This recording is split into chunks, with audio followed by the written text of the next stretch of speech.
here. It's not going to do anybody any good for somebody to get all excited, go running around the street naked or something. That is not cool. People probably don't need that much information, and they probably don't need to know some of these people that well. But if you think about it, I mean, none of the ideas of takeover works. The reason it doesn't is because you are overstepping the boundary of freedom of will of the other person. Doesn't matter if they've already stepped on yours, but you're overstepping theirs. What you want to do is do so in a lawful form. That way they can't wiggle loose. That way in 2 days, 3 days, when your demonstration, Occupy, or whatever you're doing is gone, they can sweep the street and everything's back to normal. If you address the root of the problem, the illegality, or in this case, unconstitutionality of things, you divorce yourself from a system that's oppressive. You take care of the root of the problem instead of just picking a flower. And that's my answer to that one. Perfect. Now let's get into something that's come up lately on Facebook and Freedom Reigns. I kind of want you to go over NESARA and the similarities but the obvious differences of what's about to happen with the economic system. Okay, well, there's two of them, first of all. One's bogus and one's real. The bogus one is the only one you're going to find anything out about because the rest of it is sealed, locked up, erased, and held in confidence, and I mean the strictest confidence. I rather imagine Obama's birth certificate is probably in there with those documents. The thing about it is this. NESARA was real. Was, okay? And by that I mean the action and activity and legal proofs and agreements to it were real. That goes to those repayments to the farmers that were on federal lands. Farm Aid was a part of that and a bunch of other things. Problem is that it's all been locked up, put away. Now, whether it's been disassembled or not, I'm not sure. I'm trying to get a copy of the original as we speak. I've got some people working on that. I hope to be able to. Now, that thing basically stated a prosperity agenda for the whole of the country, how things were going to be in difference. One thing is that the national debt's bogus. Another thing is that so are mortgages. The other part of it was that there were sufficient funding available in terms of real-time finance to pay all of the indebtedness of everybody. In short, you get a clean slate to work with. That's the good or real NESARA. Restoration is the one that Bush and a bunch of other people put together. Reformation is the real NESARA. It's the R's, as somebody pointed out to me in an email. And part of it is some changes in other words, but it doesn't really matter. The New Deal, as such, the new idea of NESARA that's coming is going to be extraordinarily different than even the NESARA was that we had before that was real. So, go ahead. Okay. There has been, well, let me just say, I'm sure we're both aware that the Freedom Reigns Facebook page and Tree of Liberty Movement Facebook page got kind of attacked by trolls on the same day, which I find oddly not coincidental. And a lot of changes had to be made. And you had an incident where Operation Greenlight was announced, and you had to put that disinformation down. So to kind of talk about what's the real deal right now, I want you to, one, clarify the chain of information, where the good information is going to come from, and also talk about on the Freedom Reigns Facebook page who J.B. Brown Grammy and Kent Drake are and how they relate to what's going on. Well, those are administrators of the Facebook site known as Freedom Reigns. That's who the list of people are. The other part of it is that the changes had to be made in order to keep false information from coming out incorrectly. Now, due to the fact that somebody cannot put a permanent post on the Facebook page for Freedom Reigns, make sure that the trolls can't get in there and take a dump in the middle of the parade. We had that the other part of this goes to people taking small snippets of this, a little bit of that, putting it together, making it sound like something totally different, and then posting it as something that's for real. That deals with that Greenlight incident. The gist of it is this. At the point that Greenlight is issued, there are about half a dozen people in this country who will be notified. The Greenlight is for us to express that Greenlight condition has taken place, as informed to us by the same individual, and we are to go as ballistic and public as possible with the information that we are a free country, and the military is taking out the bad guys, and we're getting ready to do the laundry.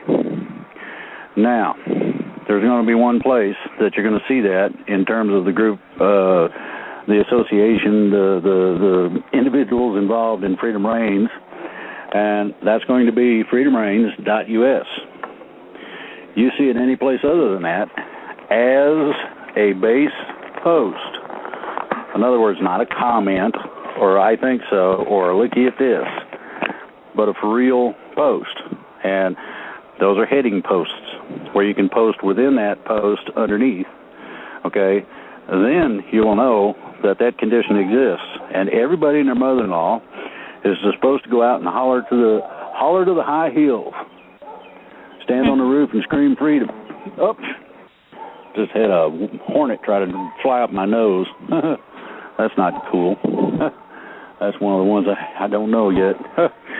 Anyway, the only place you'll see that notification from us will be on freedomreigns.us.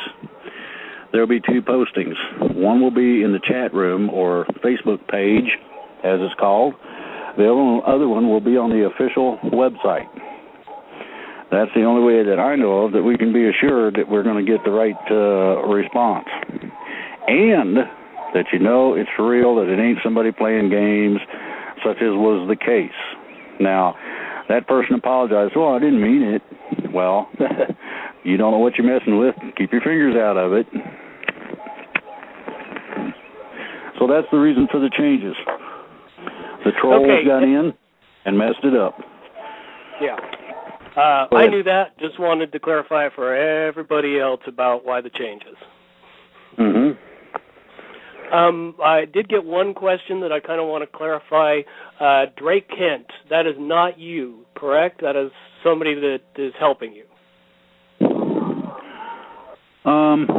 Yeah, that's a cousin. Okay. Just wanted to kind of get that out there for everybody. There's been some conversation about that. And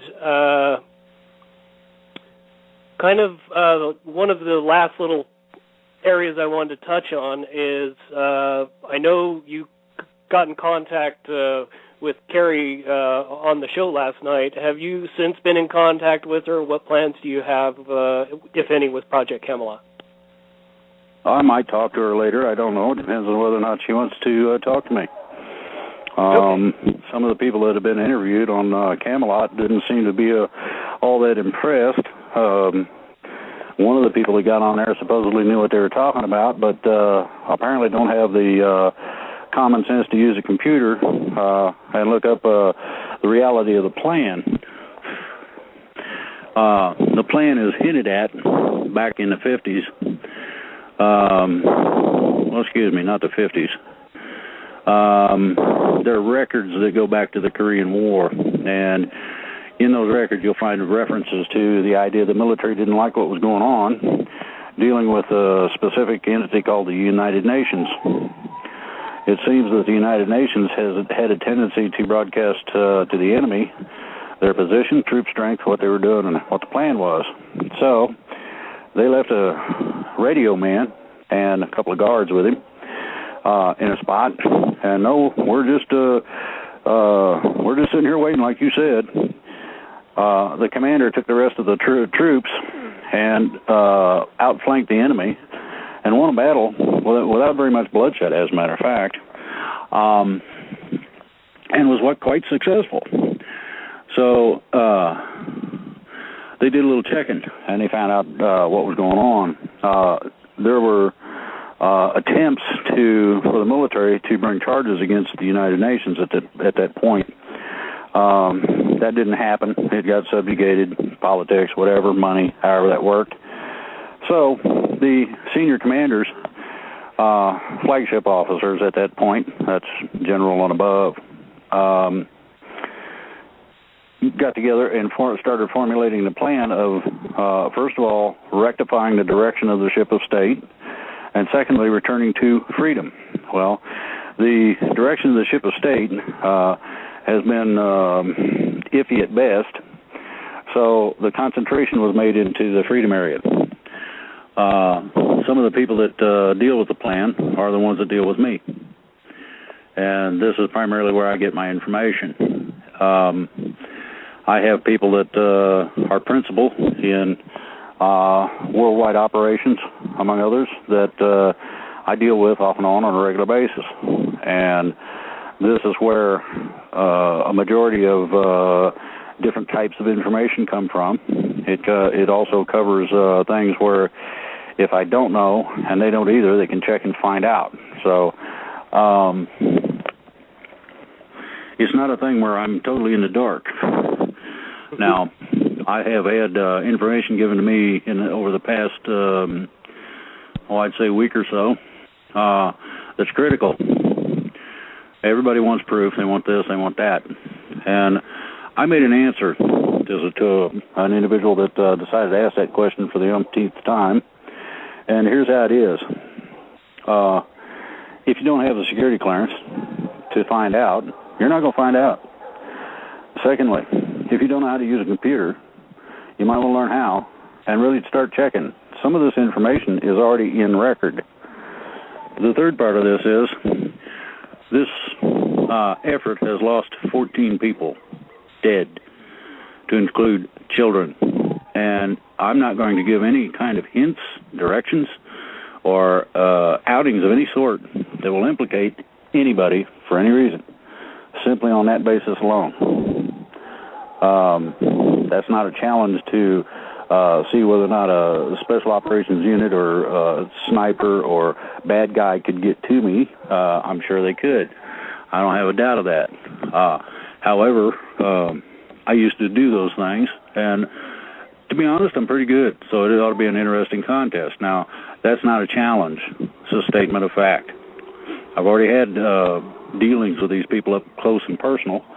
I didn't like it, but I didn't back up, and I didn't hesitate, and I won't. So, what I'm looking at is that it doesn't have to be that way.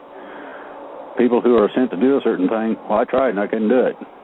Whether they stand around behind a tree or not, I don't care. I'm not going to tell them that they did. I'm not going to challenge them to see if they're any good either. My position is to get the freedom out, to help as many people get prepared as possible, spread the word as far as it'll go, and hopefully, just hopefully, make this what the plan calls for. Nice, peaceful transition. That's basically what I'm striving for. So hopefully that answers that. Yes, it does. Okay, we are getting close to the end here. I wanted to take the mic and kind of explain a misnomer that has been perpetuated as of late about a certain statement that Thomas Jefferson made about 300 years ago. And it's a little letter that he wrote to William Smith about the Boston Tea Party. And there's a very famous line out of that letter that the